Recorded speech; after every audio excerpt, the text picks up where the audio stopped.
Sou o professor Marcos Dominício, professor da Rede Pública Estadual da CE Jackson Lago. E hoje nós vamos falar sobre renascimento, a arte da racionalização. Bom, para se falar de renascimento, é necessário que a gente volte um pouquinho na história convencional, que é um período chamado Idade Média, ou seja, o período que foi conhecido, o pessoal da história sabe bem disso, e às vezes não concorda, como Idade das Trevas. Não porque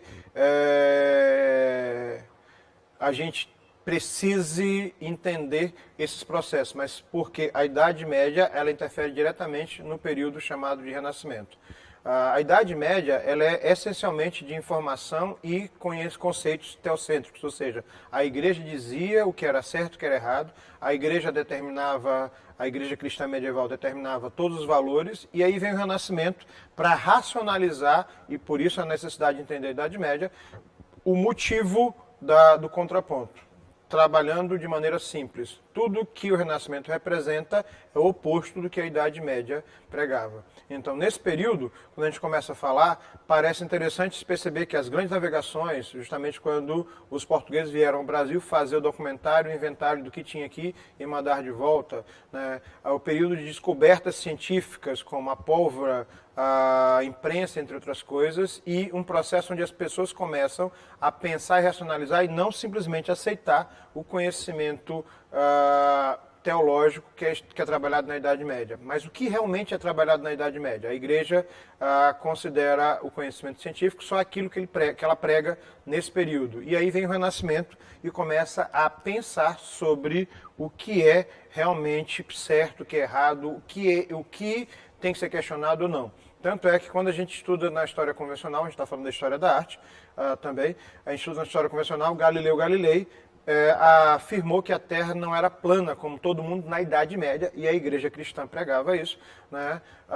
E que essa Terra não girava, que o Sol não girava em torno da Terra, e sim o inverso, a Terra que girava em torno do Sol, e ele foi obrigado a pedir, a desculpar-se em praça pública, correndo o risco de passar por situações extremamente complicadas, como é o caso da Inquisição, entre outras situações que já vão sendo resquícios da Idade Média. O Renascimento em si, ele marca nas artes visuais uma mudança muito grande, porque a palavra renascimento significa retorno ao que foi feito nas civilizações clássicas, que tecnicamente eram científicas. Que civilizações clássicas são essas? Grécia e Roma. Então, se a gente fizer uma linha histórica, você tem Grécia e Roma, um pulo gigantesco de mais ou menos 1000 anos, que é a Idade Média, Renascimento, e tudo que foi feito na Grécia e Roma é refeito no Renascimento e vai ser novamente retrabalhado, reproduzido, requalificado nos séculos XIX e nos estilos artísticos que vêm à frente. O Brasil tem consequências do Renascimento, nós não temos obras renascentistas no país, né? Mas nós temos referências do que é o Renascimento nos estilos que vêm a seguir e que vão chegar no Brasil e inclusive aqui no São Luís do Maranhão. As 4 mudanças maiores para a arte do Renascimento foi a mudança da pintura, da perspectiva, da luz e sombra e a forma de técnicas específicas para a representação. Na prática, você não sabe desenhar e aí você quer aprender a desenhar. Pronto, está aqui o que você precisa. Técnica. Então, em sala de aula sempre me perguntam, professor, eu não sei desenhar, eu conseguiria aprender a desenhar? Com certeza. Né? Algumas pessoas já nascem com habilidade inata. E aí você olha para o amiguinho do lado, o colega do lado, o companheiro do lado, que desenha maravilhosamente bem, você trava. O objetivo justamente é pensar o contrário. Por quê? Porque no Renascimento, qualquer pessoa, além das habilidades naturais, poderia trabalhar isso. O que seriam essas grandes mudanças? A têmpera. A têmpera era uma tinta que era produzida pelos artistas da época, que vem desde da Grécia Antiga, passa pela Roma Antiga, vai pela Idade Média, e por incrível que pareça, é uma tinta feita com pó colorido, pigmento natural, misturado com água, vinagre e ovo. Então, era uma tinta feita em pequenas quantidades, e um artista chamado Michelangelo Buonarroti, que pintou o teto da Capela Sistina, que eu vou já mostrar a imagem para vocês, ele pintou o teto gigantesco em 4 anos, demorou bastante tempo, mais uma série de motivos, né, com tinta feita à base de ovo, uma por uma, devagar. certo? Outro tipo de tinta que deu uma mudança gigantesca foi a tinta a óleo. O que é a tinta a óleo? A tinta a óleo é a mistura de uma gordura com um pigmento natural. Ela dá uma característica mais brilhante, diferente da têmpera, perdão, que fica mais fosca. Perspectiva e profundidade. Você representar um objeto em 3 dimensões que ele pareça ter altura, largura e profundidade. Dá para se aprender isso? Dá. Por quê? Porque isso passou a ser ensinado e um artista virava mentor e professor do outro, ao ponto de você ter vários artistas no Renascimento e muita gente trabalhando e pintando. Lógico, desse quantitativo gigantesco, um grupo reduzido se destaca. A gente vai já falar sobre eles. Uso de luz e sombra. Característica e técnica básica para qualquer tipo de representação simples. Onde tem a luz, onde tem a sombra e você transpor isso para uma superfície bidimensional. Composição piramidal.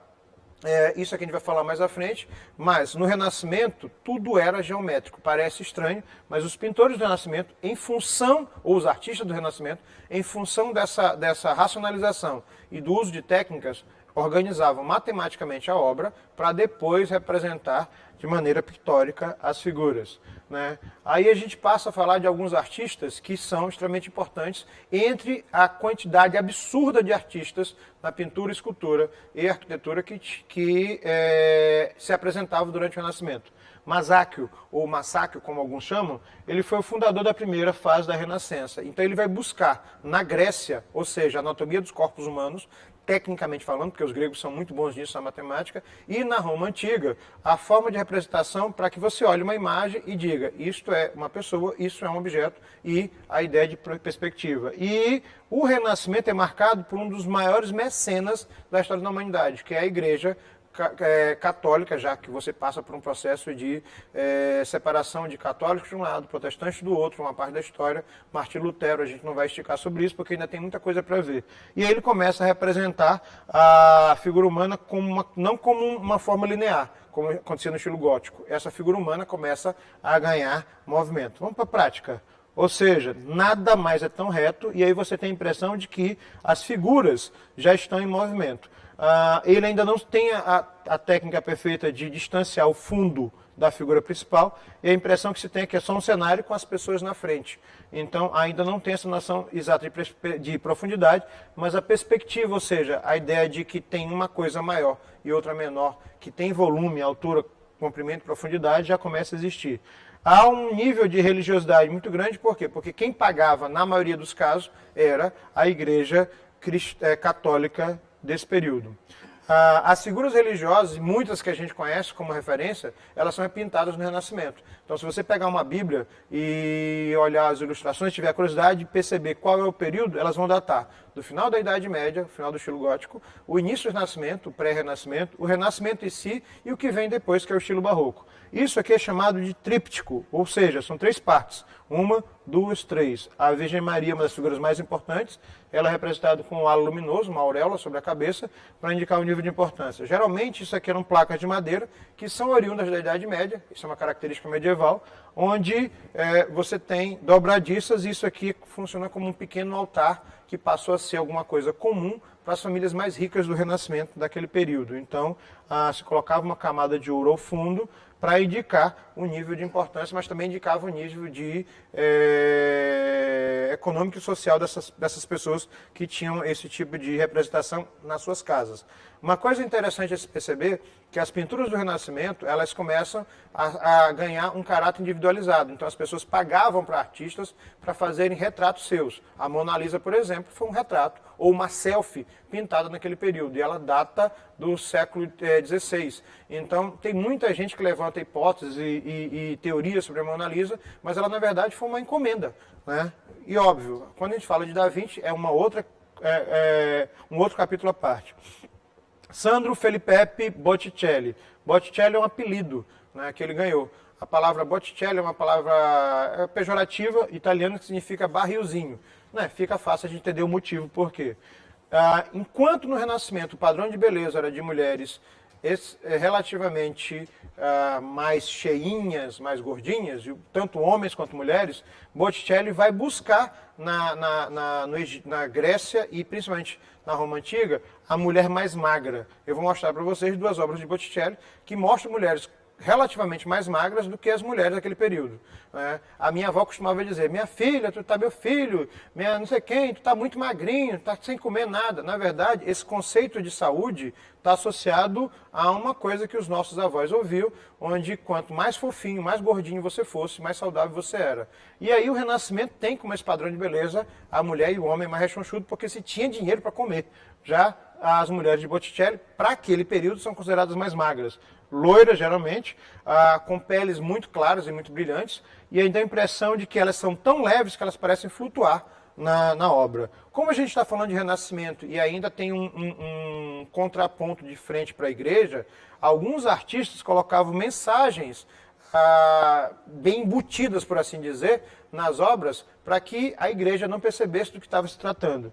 O Nascimento da Vênus e uma obra chamada A Primavera marca esse tipo de representação. Então, aqui, só para se entender a leitura, Eros, o Cupido, e ele aponta a flecha para as 3 mulheres chamadas de ninfas. São divindades gregas que representam essa ideia de fertilidade. A Primavera é uma mulher que encontra-se grávida. Aqui, essa figura distinta é Apolo, o deus que representa a beleza na Grécia Antiga, e aí eu tenho a referência de Apolo e das ninfas. Então, a figura masculina e as figuras femininas, a fertilidade e a ideia de Eros e Psique com o conceito total do nascimento da Vênus.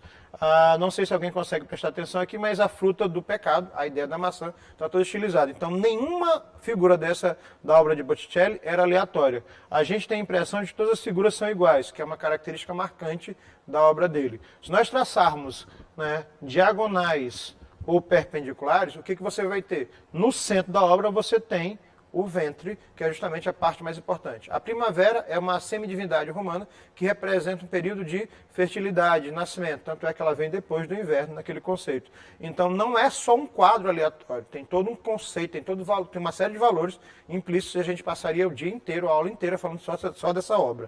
Ainda tem muita coisa para ver. A Vênus de Botticelli, ela deixa bem claro isso. Né? Professor, mas esse quadro causou escândalo na época? Com certeza. Né? Mas eu não estou representando uma mulher de verdade, estou representando uma deusa. Né? Nesse caso, ela representa literalmente a fertilidade e a reprodução. Né? Eros e Psique e a primavera que vem para cobri-la, justamente por quê? Porque eu estou representando o antes, o ato em si e a ideia da fertilidade. A mulher loira e magra fica nítida aqui. Por quê? Porque eu tenho essa figura que remete ao padrão de beleza clássico, mais magro, mais atlético, mais esguio, tanto para mulheres quanto para homens. A gente passa para Donatello. Peraí, professor, Donatello não é um dos nomes das tartarugas ninjas?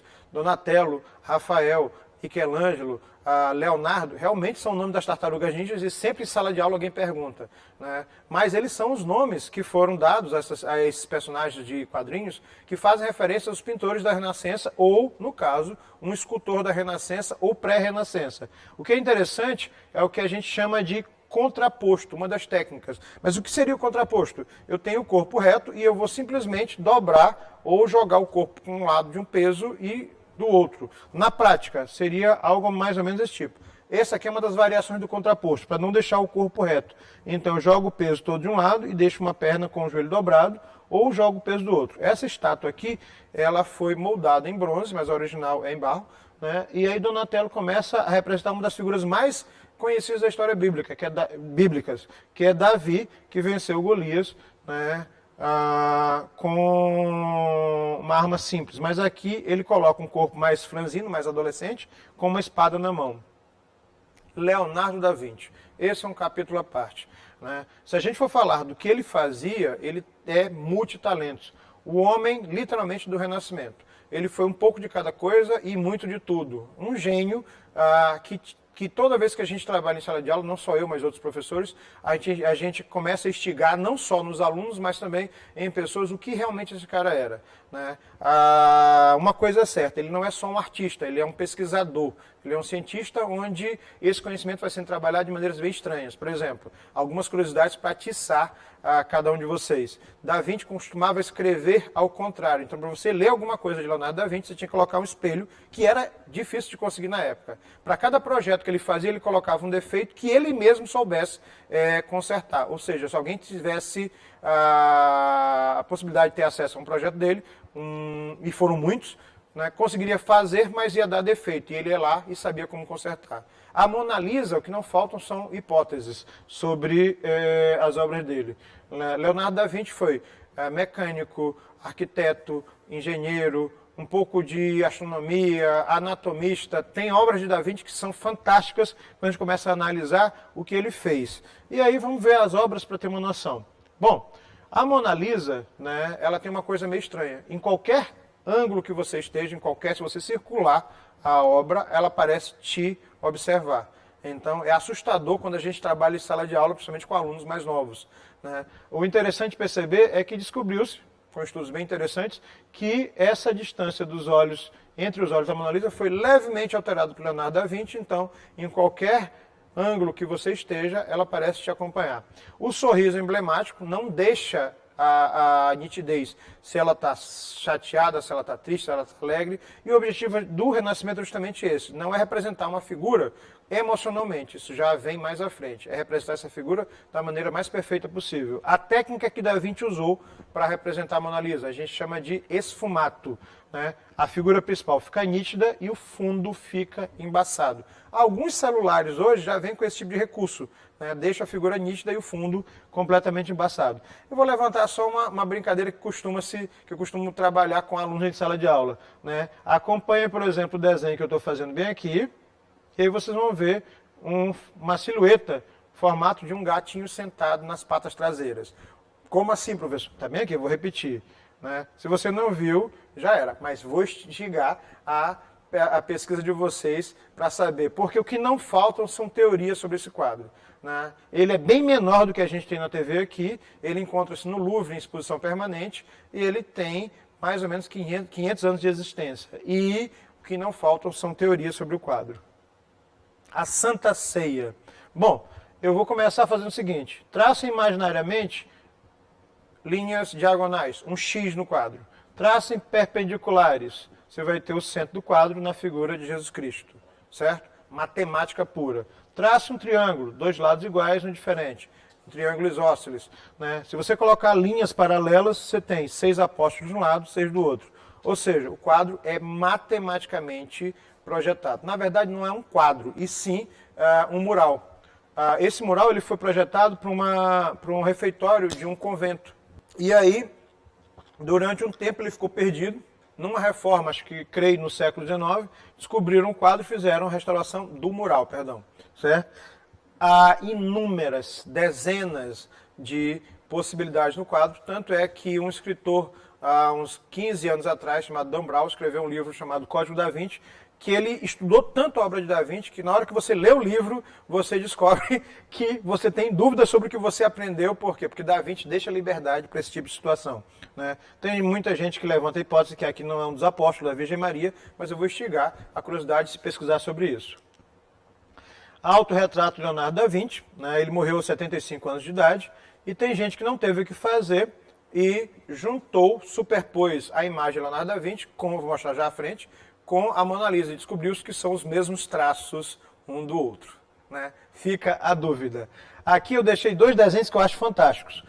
O Homem Vitruviano, que é um estudo das proporções humanas, né? Todo mundo sabe, quem tem mãe já passou por isso, que a mãe pega a calça e mede no pescoço da criança para saber se cabe na pessoa, né? Ou então, que as pessoas dizem que o antebraço da gente é do tamanho do pé. E eu sei que nessa hora que alguém estiver assistindo, o pessoal vai colocar o pé no antebraço para saber se é ou não, porque aqui no estúdio o pessoal está fazendo isso, né? De qualquer forma, o corpo humano, né, segundo Da Vinci, é um corpo cheio de proporções que são interessantes de perceber. Mas isso aqui quem estudou primeiro foram os gregos, e Da Vinci só formatou a informação. O mais absurdo disto aqui não é o desenho. Todo mundo sabe que é um útero com um bebê dentro, né? A questão é, Se não tinha escola para se estudar na época, esse tipo de conhecimento técnico-científico que a gente sabe naturalmente hoje, desde do Fundamental 1, como é que ele consegue fazer um desenho desse, né, de um bebê perfeito, com formato dentro do útero? Fica a pergunta e as hipóteses de vocês vão instigar a curiosidade de se pesquisar. Mas a gente recolhe não só esses desenhos, mas dezenas de desenhos e estudos de Leonardo da Vinci sobre ciência. Daí a se afirmar que ele não é só um artista. O estudo de um aeroplano, e ele estudou um animal, um inseto, perdão, chamado libélula, que aqui no estado moderno chama de macaquinho. Né? A libélula fez com que ele desenvolvesse o conceito do primeiro helicóptero. Né? Nunca chegou a testar, mas ele já pensou na possibilidade. E aí aquilo que eu falei para vocês, a Mona Lisa e Leonardo da Vinci. Ele envelhecido, ela mais jovem, os traços são os mesmos. Né? Para ficar a curiosidade, quem não olhou, né, dê uma pesquisada por que ele fez isso ou por que os estudiosos chegaram a essa conclusão. Né? A obra dele deixa uma série de mais perguntas do que respostas. Michelangelo ou Michelangelo Buonarroti. A gente vai falar pelos dois nomes, o nome e o sobrenome dele. Por quê? Porque ele tem uma referência no estilo que vem a seguir, que é o estilo barroco, um outro artista chamado Michelangelo da Caravaggio. Mas nosso assunto é Michelangelo Buonarroti. Considerava-se mais escultor do que pintor, mas foi obrigado a aprender a pintar por causa de um trabalho específico. Um trabalho que quase o deixou cego, né, sob ordens da igreja, na figura do Papa Júlio II, que foi o teto da Capela Sistina, que é um tratado de arte absolutamente fantástico. Ele costumava dizer, e tinha um temperamento bem complicado, era difícil conviver com Michelangelo, que Deus tinha dado uma função a ele de tirar a escultura de dentro do bloco de pedra. E ele saía contando vantagem, vai descendo, dizendo que nada que ele fizesse retirava o talento e a habilidade que ele tinha. E realmente o homem tinha no que se vangloriar. Né? Bom, essa é uma das figuras mais conhecidas de Michelangelo, uma das poucas pinturas dele, mas também é uma das mais importantes, a criação do homem por Deus. Todo mundo já deve ter visto isso. A técnica que foi usada é o afresco, por isso que o gesso começa a rachar com o passar do tempo. Mas eu quero que vocês acompanhem meu dedo aqui e olhem a imagem que está ao redor de Deus e dos anjos. Né? Essa imagem meio roxa, meio avermelhada. É o formato do córtex cerebral cortado na lateral. Ou seja, ele abriu a cabeça de alguém, viu como era o formato do cérebro e colocou na figura onde está Deus. Aí vem a outra situação. Essa aqui não é o único estudo de anatomia que Michelangelo Buonarroti coloca no teto da Capela Sistina. Tem dezenas, quase chegando a mais de 100 estudos de anatomia espalhados pelo teto. Mas como se saber isso? Né? Não se podia estudar ciência naquela época. O resultado da situação, ele roubava, provavelmente, né, corpos de mendigos e de pessoas que morriam no meio das ruas, levava para casa, abria esses corpos para estudar anatomia e você vai ter figuras bem distintas, como é o caso do Davi de Michelangelo, que é um estudo perfeito de anatomia. É uma estátua que não tem uma emenda só, 4 metros e tantos de altura, e existem algumas deformações que ele fez, tanto na cabeça quanto na mão, porque a estátua fica no alto, e quando você olha de baixo para cima, compensa a deformação visual. É um dos tratados de escultura mais fascinantes de Michelangelo, por quê? Porque ele não vai atrás do homem, né, fofinho, como esse professor que está falando agora, que é o homem da Renascença. Ele vai atrás do padrão de beleza na Grécia Antiga, que é a figura masculina mais com o corpo mais definido e atlético.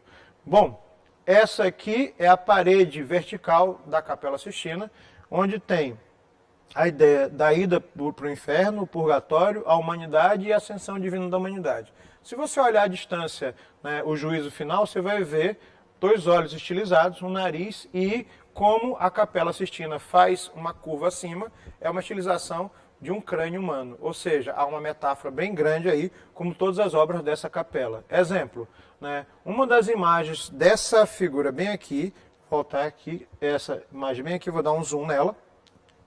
Aí você vê uma pele. Metaforicamente seria a ideia da carne e da alma. Só que, na prática, então, Michelangelo utilizava estudos de anatomia que ele fazia sem que as pessoas soubessem, e esses estudos estão estabelecidos ao longo da obra dele.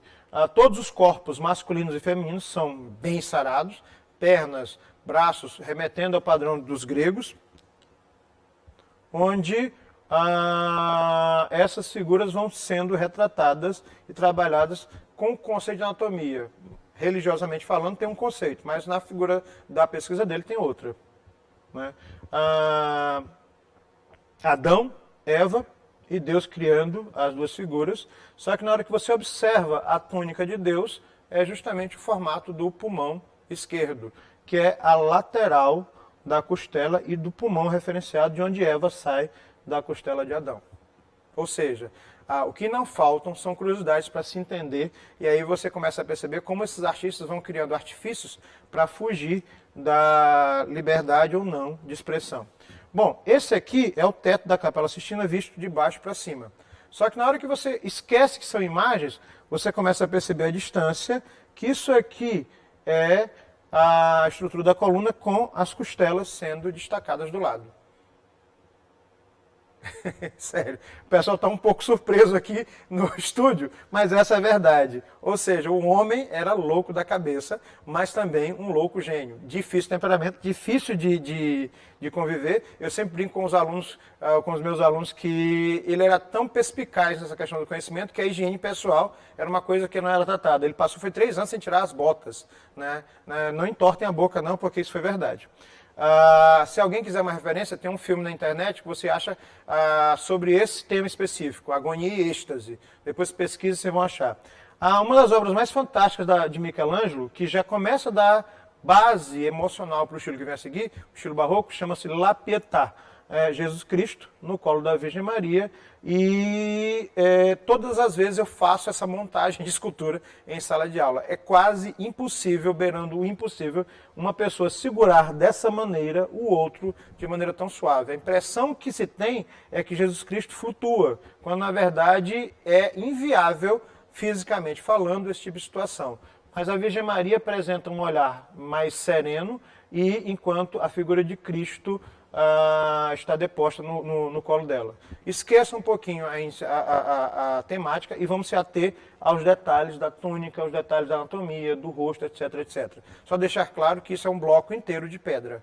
E o cara pegou um formão, um martelo e foi esculpindo até formar essa situação toda. Inclusive a base. Não tem emenda nenhuma, não tem nada. É uma peça única e era uma das características mais fabulosas da obra de Michelangelo. Tiziano é um pintor que é já do meio do Renascimento para o fim. Ele vai aprender com a obra de Da Vinci, ele vai aprender com a obra de Michelangelo, ele vai aprender com a obra de Rafael, né? E ele passa a isso aqui, ó, composição, a gente vai falar já sobre isso, composição geométrica piramidal, sempre em formato de triângulos para criar um efeito mais dramático. As obras têm rostos muito nítidos, um contraste de claro e escuro forte para criar essa expectativa no observador, né? Rafael Sanzio, ou Rafael somente, era considerado um dos pintores mais promissores e um jovem muito bem situado socialmente. Tanto é que a maioria dos quadros dele são retratos. Ele retratava muita gente e muita gente famosa. Tanto é que a maioria dessas pessoas que eram retratadas por ele eram mulheres mães. Daí ele ter sido considerado pintor das Madonas, né? A característica mais pertinente dele é justamente isto aqui, ó.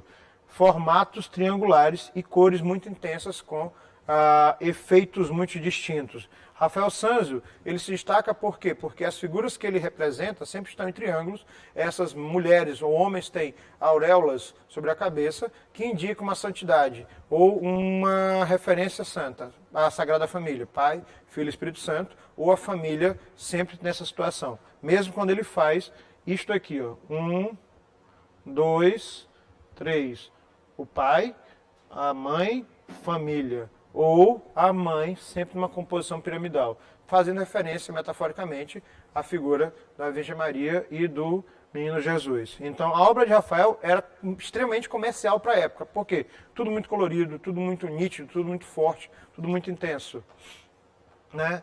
Vamos finalizar aqui com os elementos da arquitetura, que nosso último item, já falamos de pintura e escultura, e para se entender a arquitetura renascimento. Pegue os elementos que os gregos fizeram, pegue os elementos que os romanos fizeram, coloque tudo no liquidificador, bate e você tem um prédio renascentista. Na prática, professor, que elementos são esses? Colunas gregas, capitéis são aqueles elementos decorativos, arcos romanos, abóbadas que são cúpulas, escadarias que dão acesso às entradas, pórticos que são fachadas e você tem isto aqui como arquitetura renascentista. Então, onde você mistura todos esses elementos é a arquitetura do Renascimento na Itália. Aí você tem referência disso posteriormente, por quê? Porque essa arquitetura vai dar origem ao contraponto dela, que é o estilo seguinte, barroco, e novamente vai ser utilizado o que os gregos e os romanos fizeram no século XIX, em outros estilos, como é o estilo neoclássico, e que tem reflexos aqui em São Luís. Por exemplo, de prédios neoclássicos ou com características neoclássicas, aqui em São Luís você tem o Palácio de Leões, a Biblioteca Pública do Estado, o Teatro Arthur Azevedo, entre outros prédios, né? Muito obrigado, até a próxima.